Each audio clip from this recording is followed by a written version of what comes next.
interactions with adults from birth. In this constant interchange, infants learn to respond to their caregiving and socio-cultural environment. They begin to communicate with parents and caregiving people. It can enhance curiosity, attentiveness, concentration, love, learning in the growing infant and toddler. And also, it also benefits for infants to regulate patterns of sleep, wake cycling, feeding, and state organization, and to establish an early signaling system. Language stimulation is very important to develop cognitive tasks. During the newborn period, parents also work toward establishing reliable patterns of communication and interactions with their infant. Infant stimulation. This is the process of providing sensory stimulation through visual, auditory, tactile, vestibular, olfactory sensors to an infant as an early intervention. In intervention, the stimulation gives to compensate for the lack of normal environmental sensory stimulation. That is, sick infants born prematurely. Sick infants do not receive the same caregiver stimulation and interaction that healthy infants generally receive from their parents in the home environment. Then the presence of abnormal environmental sensory stimulation. For example, hospitalized in NICU, that's the environment with strong lights, alarms, and other sounds in equipments.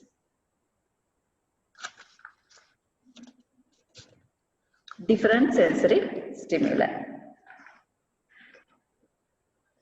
Tactile stimulation, that is touching, rubbing, or gentle massage. Vestibular, that's like rocking and positioning, cuddling. Then the auditory, listening to soft music, rattles, or human voice. Visual, looking at high contrast pictures and toys. So, most frequently used stimulations for infants kept in NICU environment are tactile, vestibular, and auditory that the infant received in the womb, mother's womb. So then later, after discharge from the hospital, visual stimulation may be used in modified sensory environment.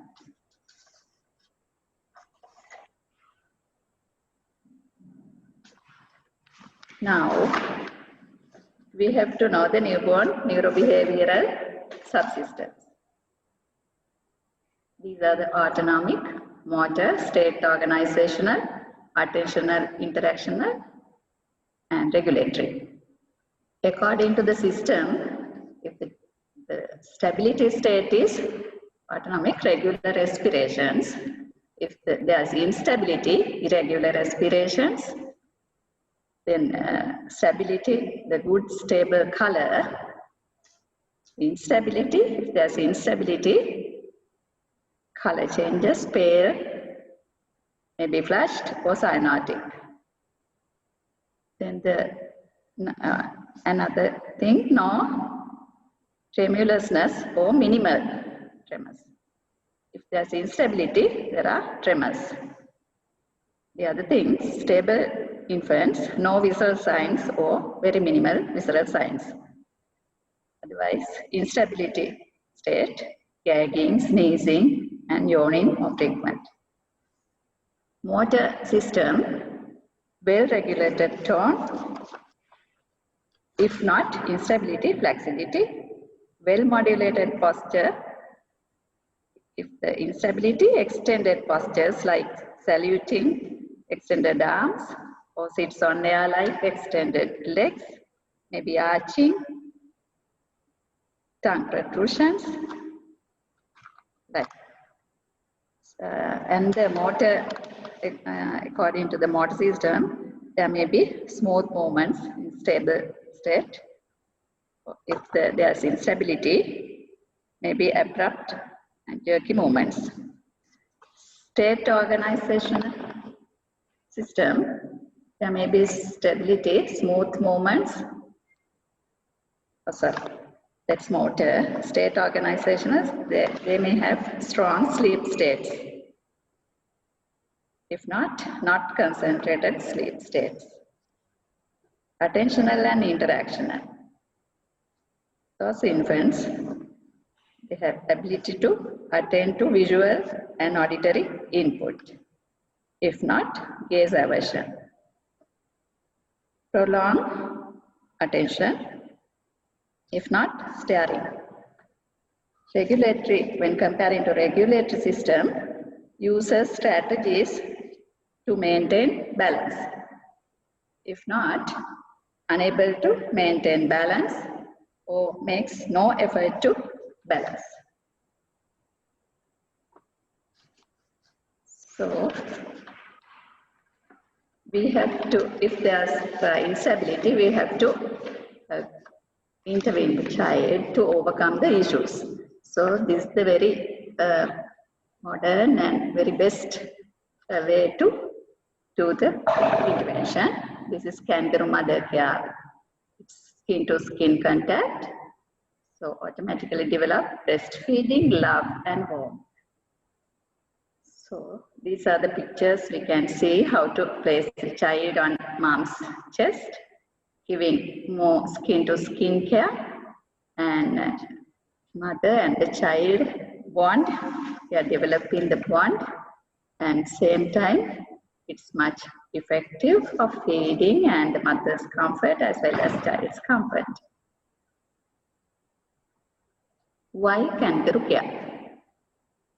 Stabilizing the baby's heart rate, improving the baby's breathing pattern and making the breathing more regular, improving oxygen saturation levels.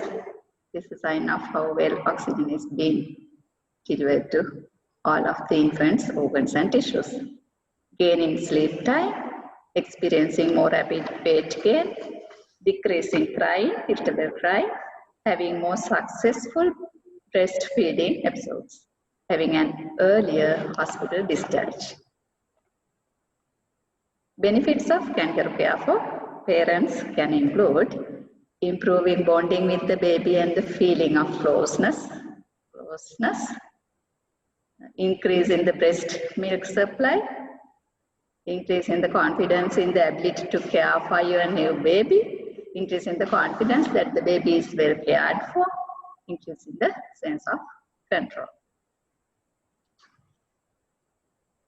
These are the nest position that's somewhat like placed in the womb. We can use a roller bed sheet or a roller pillow like in pictures. Even in after discharging at home also, we can place the infant in this nest position to keep more protection and confidence for the baby, to regulate the baby, regulate the behavioral systems.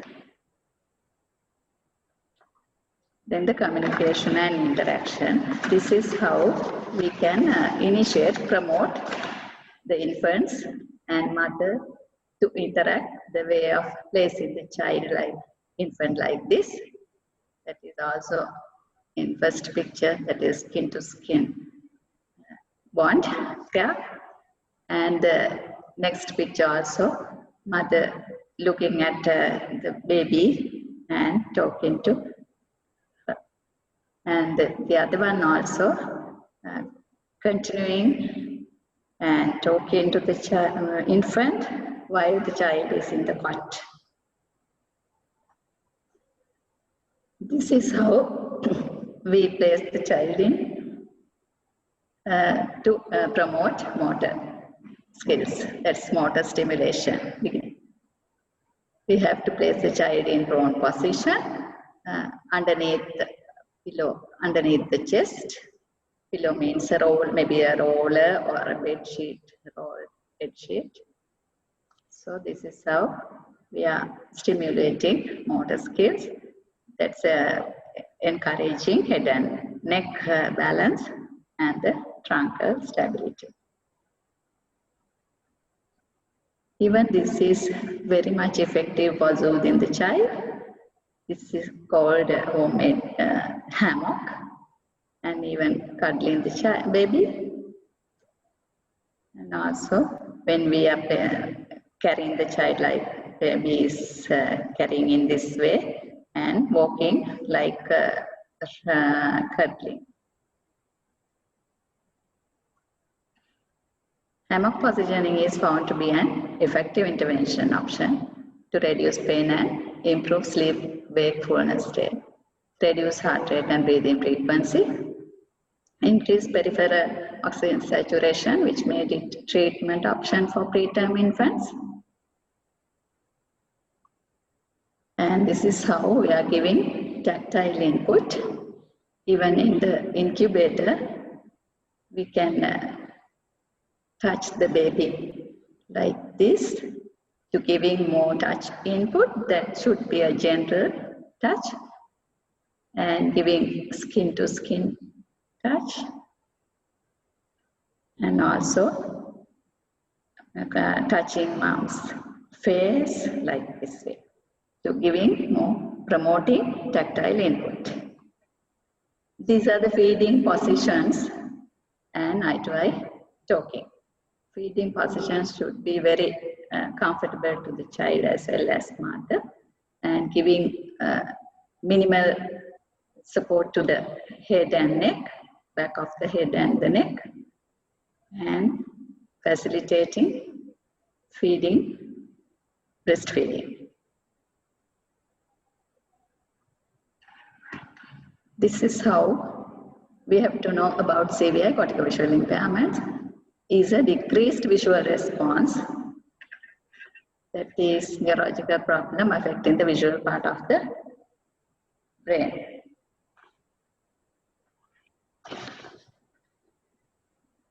There are visual characteristics associated with CVI: distinct color preference, delayed visual response, that's latency, abnormalities of visual field, difficulty with unfamiliar visual stimuli, light gazing, unusual visual behavior, better vision with moving objects, better visual response to near object, difficulty with complex visual objects, impaired visually guided reach. And there are, when we CVI assessment, when we do the CVI assessment, that is to evaluate visual functional level, there are three phases, three levels. So the better one is third one, that is resolution of visual characteristics. Second is integrating vision with function, and the first is building visual behavior. Maximal visual plasticity can be obtained in infants with CVI. We started within 1 to 2 months of life as early as possible. These are the type of stimulations: large, high contrast, lighted, reflective, and moving objects, touch or sound to attract, visual materials, extra time for responses, avoidance of overstimulation, avoidance of visual tasks when child is hungry, tired, or frustrated. This is the sensory environments, that is CVI friendly environment. In a dark room, and the child is showed contrast black and white pictures.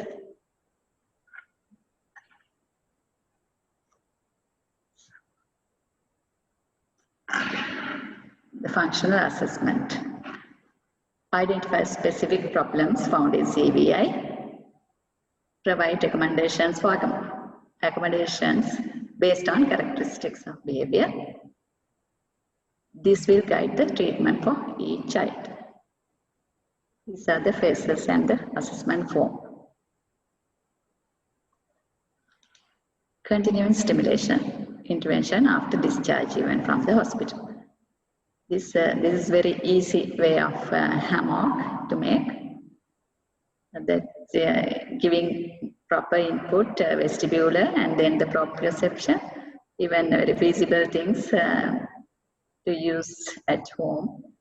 This is the long basin, and place a toy gym on top and hang various lighted and moving objects, colorful objects.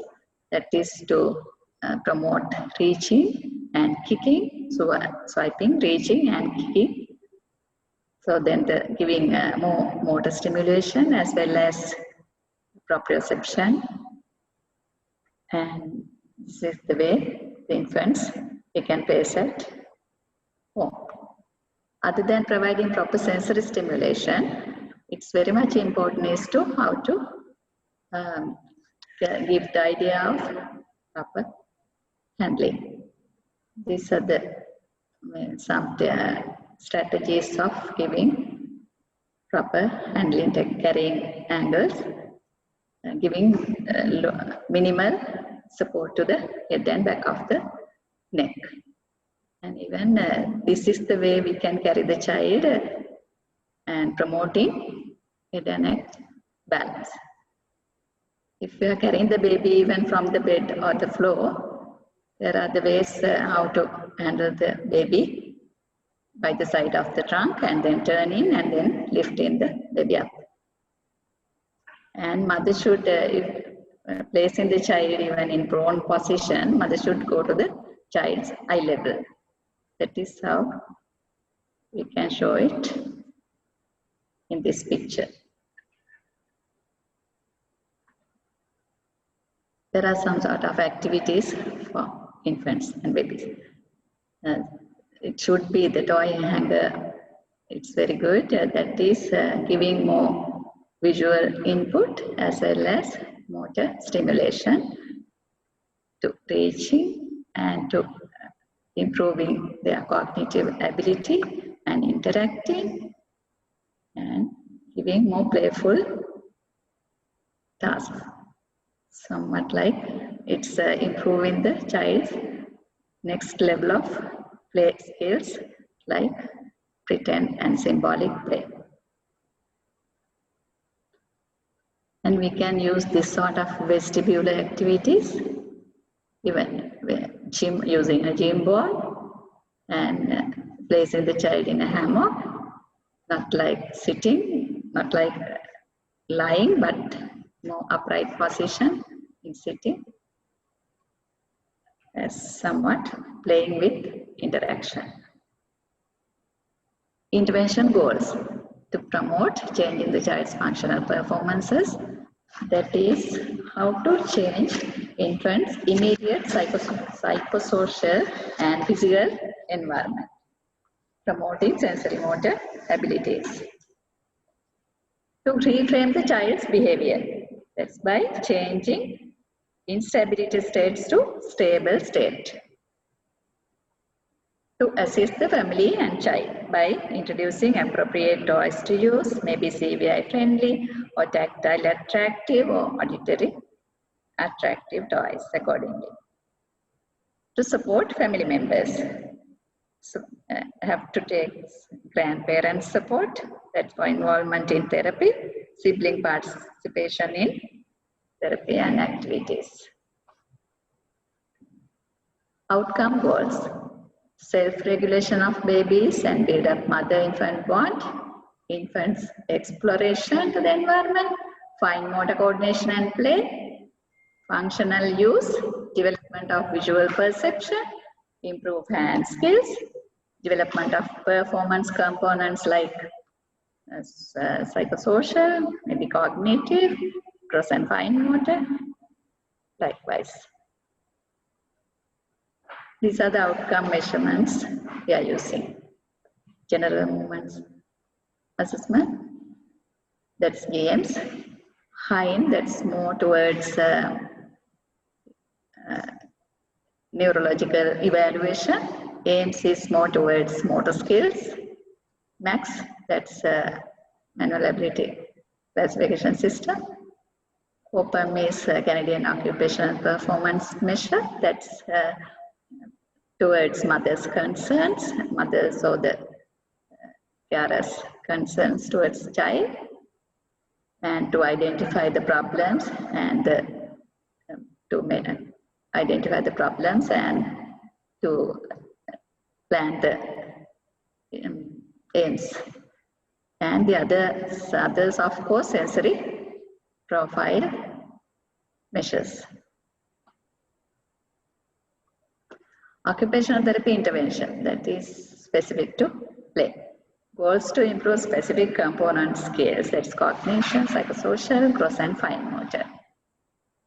May be focused on improving play skills, targeting by manual hand use or improving affected hand, focused on facilitating playfulness. These are the references used. Thank you so much.